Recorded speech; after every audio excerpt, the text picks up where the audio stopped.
Şöyle hemen bakın.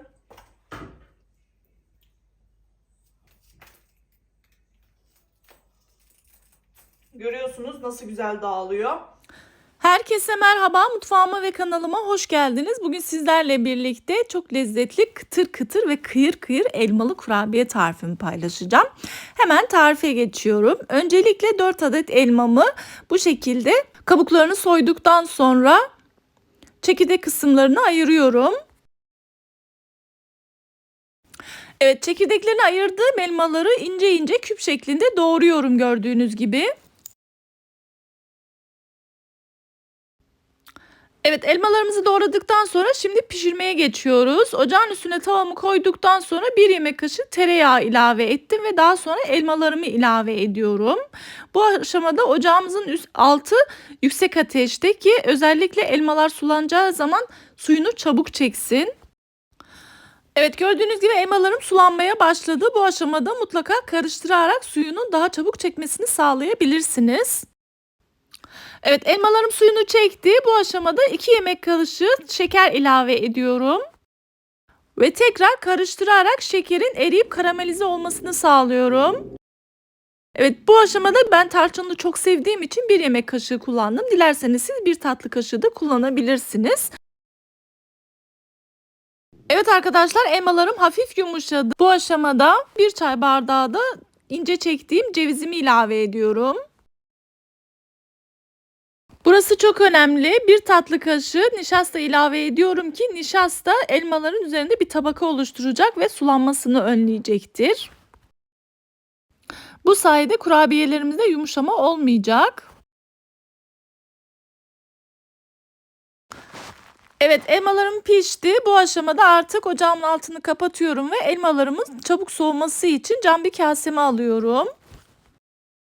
Evet, şimdi kurabiyemizin lezzetine ayrı bir boyut katacak o aşamaya geldi sıra. Gördüğünüz gibi tavamı ocağımın üzerine aldım ve üzerine 3 dolu yemek kaşığı unu koyuyorum ve gördüğünüz gibi kavuruyorum unumu. Burada unumuzu helva gibi kavurmayacağız arkadaşlar. Sadece beşamel sos yapmadan önce kavurduğumuz un var ya, kokusu güzel gelecek burnumuza. Öyle olması gerekiyor. Burası çok önemli. Evet, unu kavururken bir hatırlatma yapmak istiyorum arkadaşlar. Eğer videomu sonuna kadar izlerseniz beğenmeyi ve bir sonraki videolarımdan haberdar olmak için bildirimleri açıp kanalıma ücretsiz abone olursanız çok mutlu olurum. Yorumlarınızı da çok merak ediyorum. Beni yorumsuz bırakmayın inşallah. Bir de beni diğer sosyal medya hesaplarımdan takip etmek isterseniz eğer aşağıya linkine bırakacağım. Oradan ulaşabilirsiniz. Evet, unum kavruldu. Şimdi ocaktan alıyorum ve soğumaya bırakıyorum. Unum ve elmam soğurken biz şimdi hamurunu hazırlıyoruz arkadaşlar. Hamuru için 125 gram margarin ya da tereyağını, ben tereyağı kullandım. 1 su bardağı pudra şekerini ve 1 paket vanilyayı cam kaseme aldım ve bu şekilde spatula yardımıyla krema haline gelecek kadar karıştırıyoruz. Yağ ve şekeri karıştırdım. Şimdi diğer malzemelerini ilave ediyorum. 1 çay bardağı sıvı yağ, 1 yemek kaşığı yoğurt ve 1 adet yumurtayı ilave ediyorum ve hamurumu yoğurmaya başlıyorum.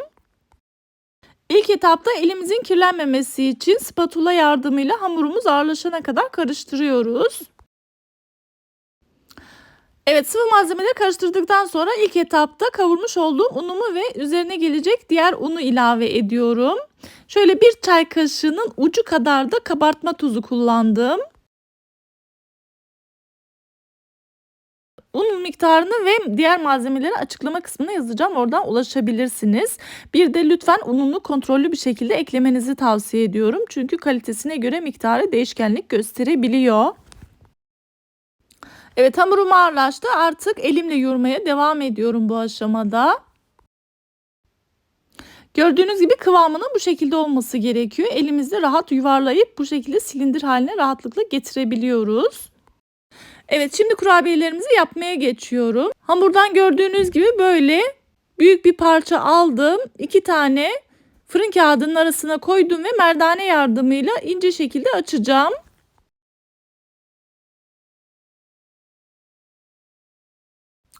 Evet, hamurumu açtım. Benim bu boy bardağım vardı. Bunu kullanacağım. Siz istediğiniz ölçüdeki bardaklarda veya kalıpta kullanabilirsiniz tabii ki.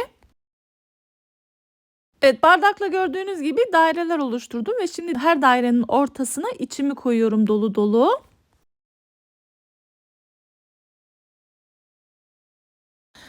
İçimi koyduktan sonra üzerine bu şekilde bastırıyorum hafif.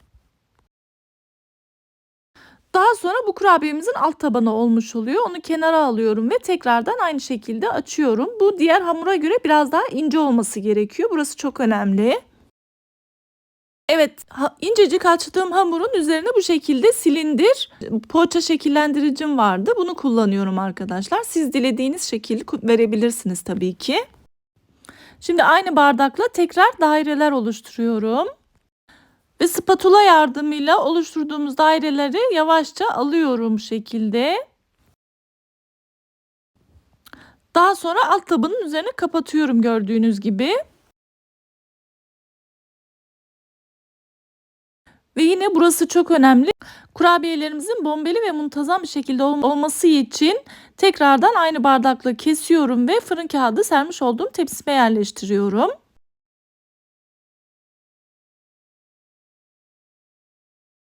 Şeklinin güzelliğine bakar mısınız? Gerçekten çok güzel bir şekil oluyor. Kesinlikle tavsiye ediyorum.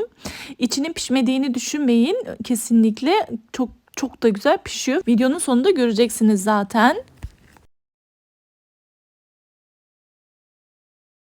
Burada bu metodu kullandım arkadaşlar. Nasıl kolayınıza geliyorsa siz de o şekilde yapabilirsiniz.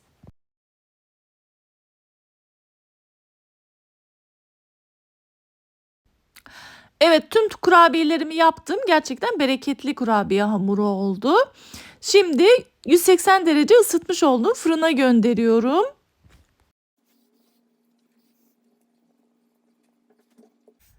Evet arkadaşlar, gördüğünüz gibi kurabiyelerim pişti, fırından çıktı. Biraz soğumasını bekledim. Daha sonra da pudra şekeri serptim. Ben bu şekilde beyaz değil de bir tık koyu seviyorum. O yüzden biraz daha fazla tuttum fırında. Dilerseniz siz bir 5 dakika önce fırından çıkarabilirsiniz. Şöyle hemen sizin için kıtırlığını ve kıyırlığını göstermek istiyorum.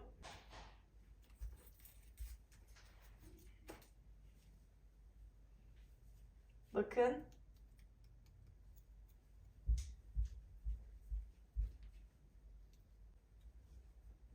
İçi gayet güzel pişti ve bol malzemeli. Gerçekten böyle hem kıyır kıyır hem kıtır kıtır bir anda böyle kırıldı gördüğünüz gibi. Hemen şimdi sizin için tadına bakacağım. Bismillahirrahmanirrahim. Kıtırlığını duyuyorsunuzdur inşallah.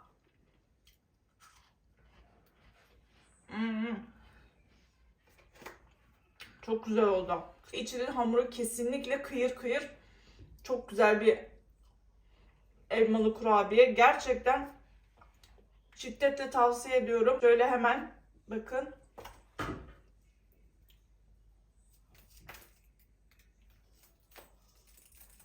Görüyorsunuz nasıl güzel dağılıyor. Evet arkadaşlar, bugün de sizinle birlikte elmalı kurabiye tarifimi paylaştım. Hem şekil olarak hem de lezzet olarak ve kıtır ve kıyırlık olarak efsane bir lezzet. Kesinlikle şiddetle tavsiye ediyorum. Bakar mısınız görüntüye? Gerçekten çok güzel görünüyor. Şuraya bakın. Bir sonraki yeni ve farklı tariflerimle görüşmek üzere. Allah'a emanet olun. Hoşça kalın.